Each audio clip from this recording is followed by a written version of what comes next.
Hello everyone, welcome to my new blog. मैं निर्मल कुमार और आप देख रहे हैं मेरा YouTube channel wide lens by Nirmal.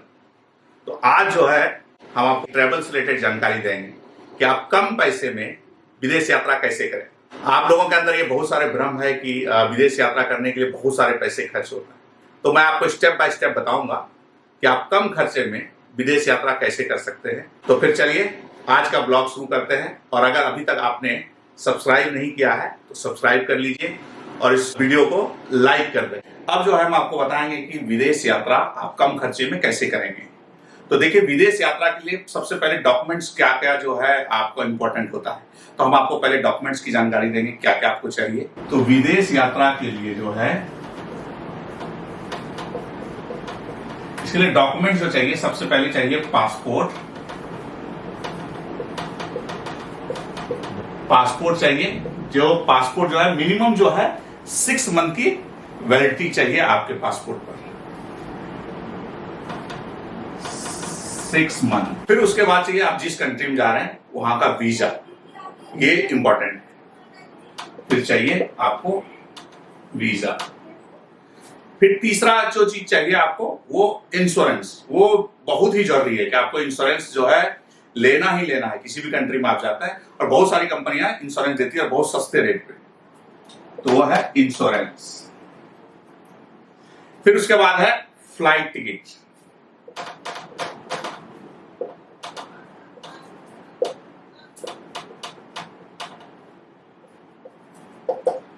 तो ये जो है 4 चीजें, ये सबसे इंपॉर्टेंट है किसी भी जगह देश की यात्रा करने के लिए। तो अभी तक जो है आपने समझ लिया होगा कि आपको इन किन किन चीजों की जरूरत पड़ती है।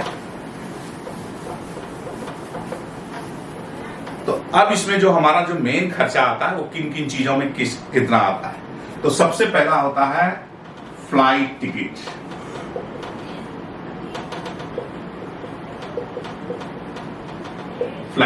तो रिटर्न फ्लाइट टिकट आप लेंगे तो उसके लिए आपका जो है जो पूरे जो आपका कॉस्ट है उसका 50% लगभग आपको लग जाएगा, 50%। तो फ्लाइट टिकट 50%। उसके बाद वीजा कॉस्ट आता है आपका, ठीक है। वीजा में जो आता है वो हर कंट्री के अलग अलग है। कहीं वीजा ऑन अराइवल है, तो कहीं जो है ई वीजा है, और कहीं पर जो है आपको जो है एम्बेसी जाके लेना पड़ेगा। तो अलग अलग हर कंट्री के रूल्स होते हैं। तो मैं इसके ऊपर एक अलग से वीडियो बनाऊंगा आपको किस कंट्री के कैसे रूल्स हैं। तो फिलहाल जो मैं आपको बता रहा हूँ कि वीजा कॉस्ट आता है। वीजा कॉस्ट अगर आप एशिया में घूमते हैं तो 3 से 5 हजार रुपए के आसपास में आपको वीजा मिल जाएगा। कई कंट्री का वीजा फ्री होता है, तो उस पर वीजा कॉस्ट जो आपका आएगा 2 से 5%। तो ये नंबर 1 हो गया आपका फ्लाइट टिकट, नंबर 2 हो गया वीजा। अब नंबर 3 में चलते हैं हम, होटल। तो होटल पे जो आपका खर्च आता है वो 20% के आसपास आएगा। आप जो है इसको 20% खर्च करेंगे आप होटल पे। और ये हर कैटेगरी का होटल होता है। मैं एक बात कर रहा हूं कि आप एक ट्रिप पे अगर जा रहे हैं तो होटल में 20% आपका खर्च होगा पूरे कॉस्ट जो है। अब वो डिपेंड करता है कि आप कितने दिन रुकते हैं, 5 दिन रुकते हैं, 7 दिन रुकते हैं, 10 दिन रुकते हैं, वो उसके ऊपर डिपेंड करता है। फिर उसके बाद आता है कि आप इंटरनल ट्रांसपोर्ट, नंबर 4 में आता है ट्रांसपोर्ट। क्योंकि आप जब वहां पर जा रहे हैं तो आप इधर से उधर साइट सीन, ये सब ट्रांसपोर्ट इधर से उधर जाने के लिए, वो भी आपका जो पूरा कॉस्ट का 10% अमाउंट पकड़ लीजिए। ये आपका वहां लगेगा। आप वहां मेट्रो यूज कर सकते हैं, अगर आप ग्रुप में तो टैक्सी यूज कर सकते हैं। उसके बाद आता है 5वां नंबर, ये आता है आपका जो है फूड, कि आप जो वहां खाना पीना जो भी आपका है उस पर आए, ये भी आपका 20% के आसपास आता है। तो आप देखिए 50 भी, 70, 80 भी, 100, 105, इसमें ऊपर नीचे आपका होता है। तो अब ये आपका मोटा मोटी ये खर्चा है। अब इस खर्चे को आप कम कहां से कर सकते हैं और कैसे कर सकते हैं वो हम आपको बताते हैं। तो फ्लाइट, पहला नंबर है फ्लाइट। फ्लाइट पे जो है मैंने आपको बताया 50% तक खर्च होता है।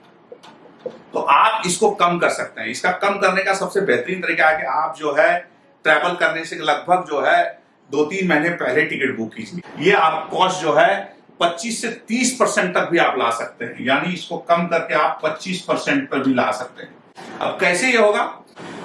तो होता क्या है कि बहुत सारी एयरलाइन होती है, सस्ती एयरलाइन है, जो कि आपको जो है ना ऑफर देती है 7 किलो बैगेज के साथ। यानी उसमें आप एक केबिन बैग 7 केजी का ले सकते हैं और एक साथ में 2 किलो का जो है एक बैकपैक ले सकते हैं, यानी 9 किलो। तो कई बार आप 1-2 किलो ऊपर नीचे करेंगे तो नहीं, ये वो लोग पूछताछ करते हैं। तो आप 9 किलो तक अलाउ होता है। तो जैसे ही आप उसमें लेते हैं, मान लीजिए कि दिल्ली से थाईलैंड का किराया जो है किसी फ्लाइट में 25,000 का आ रहा है, तो आप अगर उसमें जैसे करेंगे तो 15-18 हजार में आपको मिल जाएगा। पहले बुक करेंगे तो 15-16 हजार में आपको टिकट मिल जाएगा 7 किलो बैगेज के साथ। बहुत सारा, अगर आप मान लीजिए कि आप ट्रैवल कर रहे हैं वियतनाम, तो अगर वियट जेट से फ्लाई करते हैं तो बहुत सस्ता होता है। तो आप वो 3 महीने पहले टिकट बुक कीजिए, मतलब इतना सस्ता कि आप 15,000 में हनोई से वापस आ सकते हैं। और अगर फुल ये लीजिएगा कि 15 किलो बैगेज के साथ, तो 25 से 30 हजार आता है। तो यहाँ पर आप जो है कॉस्ट कटिंग इसमें कर सकते हैं। 50% सीधा 25 से 30% तक ला सकते हैं, 25 से 30% तक। तो आपने यहां बचा लिया। दूसरा जो है वीजा, वो तो जो लगना है ना वो लगेगा ही, इतना है, इसमें कुछ नहीं कर सकते आप। अब आता है होटल बुकिंग। तो अब जो है होटल बुकिंग पे आता है, तो इसमें जो कॉस्ट है इसको भी आप कम कर सकते हैं। तो इसको कैसे कम करेंगे? बहुत सारी वेबसाइट है, अगोडा ये है, booking.com, बहुत सारी है। तो इस पर आप बुक कीजिए। अगर आप इस पर होटल बुकिंग करेंगे इन वेबसाइट से तो आपको सस्ते में मिल जाएगा। 2-3 महीने पहले ये भी बुक कीजिए। और होटल बुकिंग में याद रखिए कि हमारी कंट्री में ना थोड़े महंगे होटल्स हैं, लेकिन जब बाहर जाएंगे बहुत सस्ते होटल मिल जाएंगे, आप 2-3 महीने पहले लेंगे। यानी आप सोच लीजिए अगर 2 लोग जा रहे हैं तो 1,000 रुपए नाइट में बहुत अच्छा होटल आपको 3-4 स्टार मिल जाएगा वहां पे। तो आप इसमें से इन वेबसाइट से जो है आप चेक करके इसको कम कर सकते हैं। तो एक तो आपका ये कॉस्ट कम हो जाएगा। अगर मान लीजिए 20% लगता था, आप इसमें 15% जो है कर सकते हैं। अब रहता है कि वहां का लोकल ट्रांसपोर्ट, वो जो आपको यूज करना है, तो वहां पर पहुंचिए और वहां लोकल ट्रांसपोर्ट यूज कीजिए। लोकल ट्रांसपोर्ट में जैसे कि अगर आप सोलो ट्रैवल कर रहे हैं, उसके लिए आपको जो है बाइक टैक्सी सोलो ट्रैवल के लिए बहुत अच्छा, तो आप जो है बाइक टैक्सी यूज कीजिए, उससे जो है आपका बहुत कॉस्ट कम आएगा। अब उसके बाद अगर आप 4 लोगों ग्रुप में हैं तो वो भी आपको बहुत कम आएगा। तो जब आप ग्रुप में ट्रैवल करेंगे तो 4 लोगों में बैठेगा। तो हर कंट्री में जैसे कि साउथ ईस्ट एशिया में जो है ग्रैब बहुत पॉपुलर है, तो आप वहां से बुक कर सकते हैं। तो आपका ये जो कॉस्ट जो है ये आपका जो है बहुत कम आपको पड़ जाएगा, 5 से 10% के आसपास। तो ये आपका कम हो गया। अब आप जो है उसके बाद आप कम कर सकते हैं कि फूड पे। तो आप जैसे इंडिया जाता है, आप इंडियन फूड ही पसंद करेंगे, लेकिन इंडियन फूड महंगा भी होता है, बाहर बहुत महंगा होता है यहाँ के मुकाबले। तो आप वहां पर जाकर कोशिश कीजिए कि लोकल फूड खाने का, यानी कि फूड में आप जो है उनका लोकल फूड लीजिए। अब लोकल फूड अगर उनका खाएंगे तो वो बहुत सस्ता पड़ता है। और आपके पास और एक ऑप्शन है, मैं आपको बता रहा हूं। आपके पास दूसरा ऑप्शन वहां पर है कि आप जो है KFC, बर्गर की, फिर जो है आप मैकडी, इन सब में भी आप खा सकते हैं। और इनका जो ना वहां पे जो रेट्स होते हैं बहुत कम होता है, तो आप इनका खा सकते हैं। कम्बो होते हैं, ये खा के आप जो है कभी ये खा लिया, कभी इंडियन फूड खा लिया, तो इससे आप कॉस्ट कम कर सकते हैं। बाकी आपके ऊपर डिपेंड करता है कि आप कितना खर्च करना चाहते हैं। अगर आप चाहें तो वहां लाखों खर्च कर सकते हैं, चाहे तो आपको कुछ हजार में खर्च जो है आप कर सकते हैं। मेनली जो होता है फ्लाइट और होटल बुकिंग, इनमें आप जो है पैसे बचा सकते हैं। अब आगे चलते हैं हम साइट सीन्स पे। साइट सीन्स पे, तो साइट सीन्स के लिए आपको करना क्या होता है कि आप यहां से बुक करके जाएंगे, वो महंगा पड़ेगा। तो वह लोकल बात थी, जैसे हमारे देश में पान की दुकान हर जगह है या परचून की दुकान है, ऐसे जगह जगह उनके ना स्टॉल्स बने होते हैं। हाँ, हर कंट्री में जाएगा वहां पे वो और उनके साइट सीन का जो ना आप बुक कीजिए, उनका भी कम्बो होता है। तो आप जब बुक करेंगे तो उसमें जो है आपको साइट सीन में वो आपके होटल से पिकअप करेगा, होटल में आपको फिर ड्रॉप करेगा, फिर जहाँ साइट सीन के लिए लेके जाएगा वहां के सारे टिकट्स जो है, एंट्री टिकट वगैरह सब कुछ उसमें इंक्लूडेड होता है। फिर वो आपको जो है ना लंच भी खिलाते हैं। और अगर आप सबको आप खुद से करना चाहेंगे अलग अलग से, तो आपको बहुत एंट्री चार्जेस अलग होता है, क्योंकि वो लोग सब कम्बो में करते हैं। और सबसे बड़ी बात है कि जितने भी साउथ ईस्ट एशिया में जाते हैं वहां पे बार्गेनिंग कीजिए। थाईलैंड, वियतनाम, सिंगापुर, मलेशिया, इन सब जितनी भी कंट्री में जाते हैं वहां पे बार्गेनिंग कीजिए। बार्गेनिंग करेंगे तो कॉस्ट नीचे आएगा। हाँ, और बार्गेनिंग करने में कोई हर्ज नहीं, मैं भी बार्गेनिंग करता हूँ, आप भी बार्गेनिंग कर सकते हैं। अब रहता है कि वहां पर आप जब गए हैं, अगर आप जो है नाइट लाइफ भी आप इंजॉय करना चाहते हैं तो उसके लिए अलग अलग है। उस पर मैं कभी आपको अलग वीडियो बना के बताऊंगा कि जो है नाइट लाइफ कैसे वहां पर जो है आपको करनी है, कैसे आप फ्री में भी नाइट लाइफ कर सकते हैं। और आगे जो है आपको कोई भी जानकारी चाहिए तो आप जो है मेरे इंस्टाग्राम पेज पर जो है आकर आप इंस्टाग्राम पे मुझे जो है मैसेज कर सकते हैं डायरेक्ट। मैं आपको हर मैसेज का रिप्लाई दूंगा, या आप कमेंट सेक्शन में कमेंट कर सकते हैं, मैं आपको हर कमेंट का जवाब दूंगा। और इन सब में सबसे बड़ा इंपॉर्टेंट है कि जब आप यहाँ से निकलकर पूरी आइटनरी बनाइए। हाँ, आइटनरी मतलब अगर आप 5 डेज के लिए जाते हैं तो 5 डेज में आपको कहाँ कहाँ जाना है, क्या क्या देखना है, वो सब पहले प्लान कीजिए। जब आप प्लान करके जाएंगे तो आपको कॉस्ट कम पड़ेगा। अब वहां जाकर प्लान करेंगे तब तक जो है आपका जो खर्च होते रहेगा, क्योंकि आप जितने दिन रुकेंगे वहां, जितने होटल में रुकेंगे उतना कॉस्ट पड़ेगा, जितना आप वहां पर खाएंगे उतना पड़ेगा। इसलिए सब प्लान करके जाइए। पहले अपनी आइटनरी को बनाइए कि यहाँ से फ्लाइट से गए तो वहां फ्लाइट से पहुंचे, फ्लाइट से पहुंचने के बाद हम क्या करेंगे क्या नहीं करेंगे।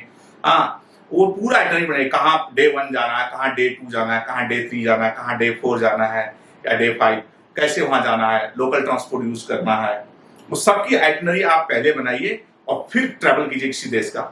जैसे ही आपके पास आइटनरी होगा आपका ट्रैवल कॉस्ट 25 से 30% डाउन हो जाएगा, ये याद रखिए। तो ये भ्रम मत पालिए कि विदेश यात्रा महंगा होता है। विदेश यात्रा हमारे देश से कम ही पड़ता है। अगर आप यहाँ रहते हैं और गोवा जाते हैं घूमने के लिए, जितना कॉस्ट आता है हाँ उतना ही कॉस्ट आपको थाईलैंड घूमने में, वियतनाम घूमने में आता है। ग्रुप में जाइए, 2 लोग 4 लोग जाइए, हाँ दोस्तों के साथ फैमिली के साथ जाइए तो बहुत जो है कॉस्ट कम पड़ेगा। मैं पिछले जो है 10 साल से ट्रैवल कर रहा हूँ। ब्लॉग तो मैं अब बना रहा हूँ पिछले 1-2 साल से, लेकिन मैं बहुत सारे देश की यात्रा कर चुका और मैं इसी के एक्सपीरियंस के बिहाफ पर आपको बताता हूँ कि कम कॉस्ट में कैसे करें। मैंने आज तक किसी भी ट्रैवल एजेंट से बुकिंग नहीं की है, क्योंकि ट्रैवल एजेंट का कमीशन ये होता है, क्योंकि ये लोग यहाँ बुक करते हैं, जिस कंट्री में जाते हैं वहां एक ट्रैवल एजेंट अलग होता है, उसका भी कमीशन होता है, वो सब कुछ आपसे ही वसूलते हैं। तो इसीलिए मैंने आज तक कभी भी ट्रैवल एजेंट के थ्रू नहीं गया। मैं खुद अपनी आइटनरी बनाता हूँ, अकेले भी जाता हूँ, दोस्तों के साथ भी जाता हूँ, फैमिली के साथ भी गया हूँ। तो मेरी जो आइटनरी है मैं खुद बनाता हूँ और खुद ही जाता हूँ, सब खुद ही बुकिंग करता हूँ। तो इससे हमारा कॉस्ट जो है 30% लगभग कम हो जाता है।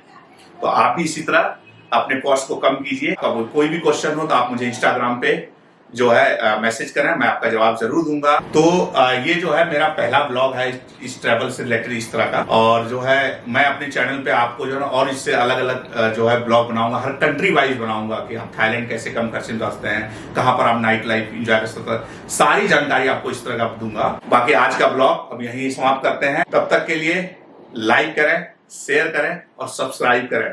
धन्यवाद।